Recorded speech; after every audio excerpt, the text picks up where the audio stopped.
So we're talking about keeping your fire going once you have found that spark to ignite it. In the last episode, we talked about how important it is to have a large amount of firewood close to you if your fire is going to continue to burn.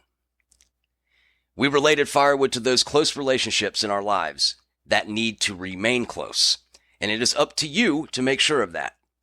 ADHD draws company to them, but again, it is up to us to keep those people close throughout our lives. So the 3 steps in order to keep your fire going are: number 1, to have a large amount of wood close to you that you can call on whenever it is needed.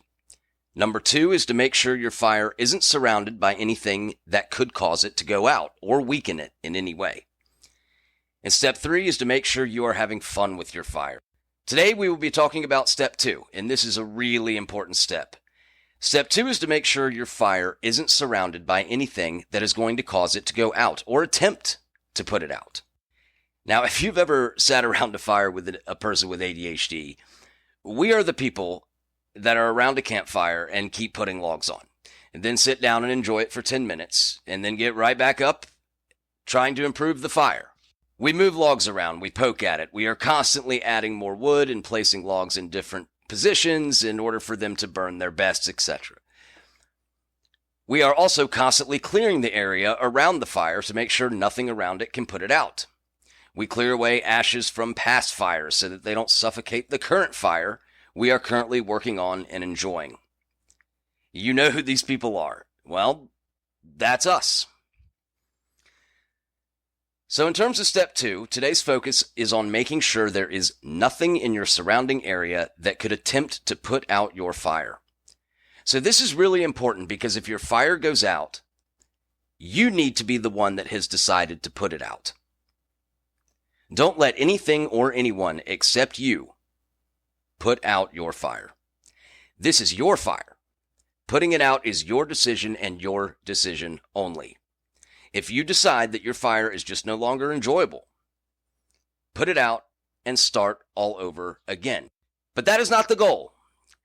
You do not want to ever have to put out your fire. I am just saying that if it comes down to it and you must put it out, you have to be the one to do it. Don't let anyone else put it out. But hopefully you never get to that point, so let's keep our fire going today. So the concept of making sure there is nothing in your surrounding area to attempt to put your fire out is very simple to say, but much harder to do. You will need to completely remove those things that you know could weaken your fire. This can be anything or a combination of things. It could be a place you know that you don't function very well. It could be a person or multiple people that you know will try and drag you down, that might try and pour a bucket of water on your fire. You've got to remove those places and people from your life. Because for us, for people with ADHD, once we're involved with something, either good or bad for us, we are going to be fully involved in it. Because we don't know any other way. ADHD people cannot be half involved.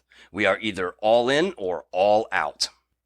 ADHD people must be their best. And when they are, there are very few people that are better. So if you have ADHD, it is so much more important for you to find the environment where you do the best and to surround yourself with the people that bring out your best, as mentioned in episode 1 this season. The great news about this is, like I said before, ADHD people create the best fires. So we are going to be constantly removing things that don't promote our best, that don't impact our fire's ability to stay strong, etc.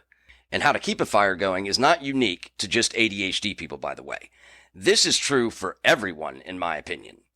But as is tradition, people with ADHD experience things at a higher and more intense level.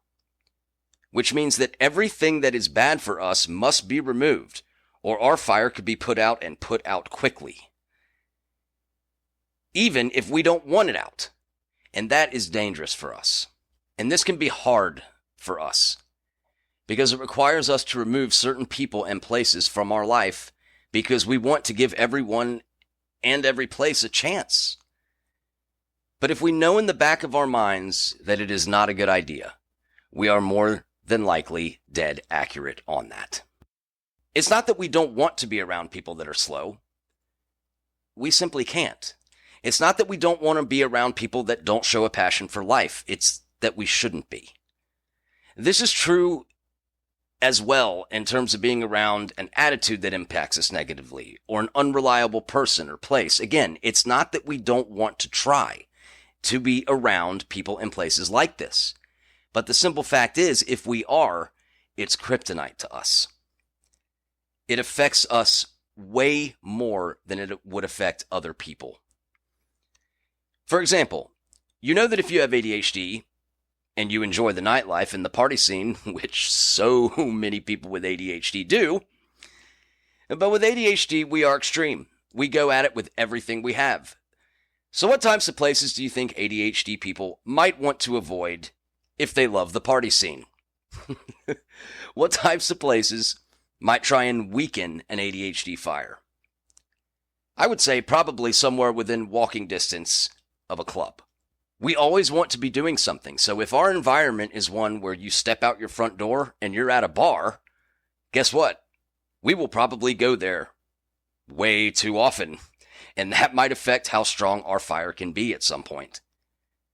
However, if you walk out the front door and you don't see a club, if you see nature and beauty, your activities will be centered around the things that could only strengthen your fire, not weaken it. This is not meant to say that people with ADHD should never go out. That's ridiculous. Actually, going out to a club with someone with ADHD is a blast. We are always the life of a party. And being the life of a party is awesome. It gives you so much confidence. I mean, who doesn't want to be popular, right? Am I wrong on that? I mean, come on. Everyone wants to be popular, whether they admit it or not. But this can become addictive, especially for people with ADHD. And it's possible that if you have ADHD, you might want that feeling every single night, which could in turn and over time affect your ability to wake up and attack the day with speed. So we're going to have a squirrel moment and story time. About 3 years ago, my wife and I decided to make a move from renting a small cabin in the woods to buying a house in town that was literally 3 minutes away from where I work. Sounds perfect, right? We're buying a house. It's a really, really nice house. I had to drive 3 minutes to work. 3 minutes. So we got it made. Well, not necessarily. Living out in the country, my daily commute was 45 minutes. The bottom line is a long commute gives you time to prepare on what you are going to attack first that morning. Having a 3-minute commute to work was devastating to my productivity. Was really not suited for me. Truth be told, it wasn't suited for either my wife or me. But we did it because we felt that buying and owning would give us equity for the future and whatnot. But the bottom line is, equity doesn't mean a whole heck of a lot if you're not happy. So that lasted 2 years. We packed up, moved back out to the country 2 years later, and it's been a huge adjustment being back in the country for my wife especially, and I thank her every day for being willing to put me in the environment that she knows I will be my best. I surrounded myself with a great wife. And she understands the need for me to be in an environment that brings out my best, because when I'm at my best, I'm really, really, really, really good. But if I'm not my best, I'm really bad. And that's important. And I feel like a lot of people with ADHD would say the same thing. My work has gotten better, more efficient, almost overnight since the day we moved in. My physical health is better. My mental health is better. Everything is better because my environment isn't trying to put out my fire. It is promoting my fire's flames. It is strengthening my fire. Be your best always. Do not surround yourself with an environment that you know will weaken your fire. Do not surround yourself with people that are okay going through life just being average, that are not constantly striving to get better. Remove the people and places in your life that will try and put your fire out. Now, this is not meant to say that you're not going to have certain people and places that will come in and out of your life and try and weaken your fire. This is going to happen. There's no way around this. Sometimes there are rain clouds that form right above your fire. And if you have ADHD, you will see them coming before anyone else. I can guarantee you in life, sometimes it is going to rain on your fire. But if you have prepared and built your fire to be really, really strong, your fire can withstand the rain. You build your fire stronger and stronger when you sense those clouds forming. Do this, and your fire can withstand people that try to put it out, places that try to put it out. And if you have built a solid fire, if you have built your fire so well, your fire will withstand the rain. If your fire is so strong that the flames still burn hot even during the rain, you have built yourself an amazing fire. In life, it's going to rain.